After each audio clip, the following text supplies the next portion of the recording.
আসসালামু আলাইকুম গাইস, আবার কিন্তু আমি করারকুম ব্রিজের সম্মুখীন এলাম। যেহেতু আমি একটা ভিডিও আপলোড দিয়েছিলাম, তো আপনারা যথেষ্ট মান ভিউজ দিচ্ছেন, যথেষ্ট লাইক করছেন, শেয়ার করছেন, আর সবাইরা জানার জন্য সুবিধা করে দিচ্ছেন। যাই হোক, আবারও কিন্তু এই করারকুম ব্রিজের একটা দৃশ্য আমি দেখানোর জন্য আইতেছি।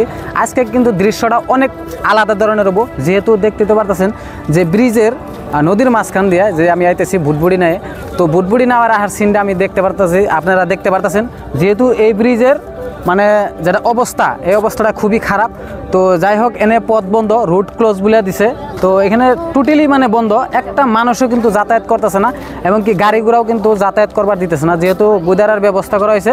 তো বাইকার মানুষ 50 টাকা নিতেছে, আর সিঙ্গেল মানুষ কিন্তু 20 টাকা নিতেছে। তো এটা আমার ব্যক্তিগত মতে খুবই একটা খারাপ হয়েছে, যেহেতু একটা মানুষ 10 টাকা ভাড়া নেওয়াটা উপযুক্ত ছিল, আর বাইকের কিন্তু 30 টাকা নেওয়াটা উপযুক্ত ছিল।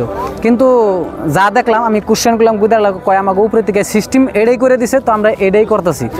তো যেহেতু এই যে ব্রিজের এই লোকসানটা মানে হয়েছে, যে এটা অ্যাকচুয়ালি ইঞ্জিনিয়ার বা ঠিকাদার তাগো গাফিলতিতে কিন্তু আজকে এই পরিবেশটা আমরা সম্মুখীন হয়েছি। এই পরিবেশের যেহেতু এই ব্রিজে যদি ভালো করে কাম করতো, তাহলে কিন্তু একটাও কিন্তু পোস্ট খারাপ হইতো না, বা বিয়ারিং বা হাইড্রোলিক কিন্তু খারাপ হইতো না। যেহেতু এনে দেখতে পারতেছেন মেলা মানুষ কিন্তু জ্বর হয়ে গেছে, তারা কিন্তু এই ভুক্তভোগী। যেহেতু এই ব্রিজের মধ্যে কমসে কম দিনে 5,000 থেকে 10,000 মানুষ কিন্তু আপ ডাউন করে। আমি কমসে কম একটা লিমিট ক্রসও করতে পারে, কিন্তু আমি একটা আইডিয়া করে গেছি।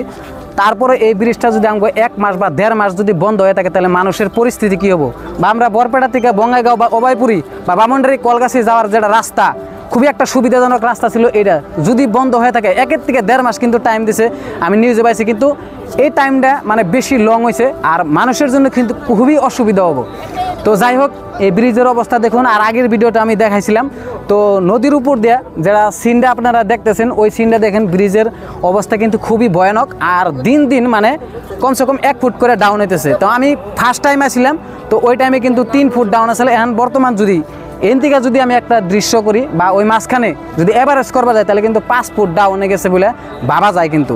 তো গাইস মানে কি, সরকারি যারা কর্মচারী বা যারা অধ্যক্ষ আসুন, তাকে আমি একটা রিকোয়েস্ট জানাই, যেহেতু আরক্ষীরাও আছে এখানে, তাদেরকে আমি অনুরোধ জানাই, যেহেতু অনলি সিঙ্গেল মানুষ যাওয়ার জন্য পারমিশন করে যায়, বা ডিসির কাছে পারমিশন নিয়ে এই সুবিধা করলে পরে আমাকে রাইজের খুবই একটা সুবিধা হবো।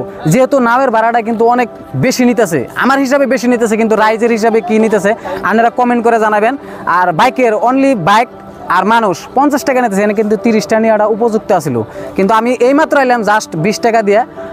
তারপরে আমি জনসাধারণ বা নাওলারে জিগাইছি, কয় অ্যাকচুয়ালি আমরা কী করবো, আমাকে তো উপায় নাই, যদি আমাকে রেট কমিয়ে দিবার কয় আমরা রেট কমিয়ে দেবো, কিন্তু উপরে থেকে পারমিশন না হন রাখবো। তো তারপরে আমি প্রশাসন বা যারা সরকারি বা কর্মচারী বা অধ্যক্ষ আছে, তাদের জন্য একটা সরকারি ভোট দেওয়ার জন্য আমি একটা অনুরোধ জানাইতেছি এই ভিডিওর জড়িয়ে।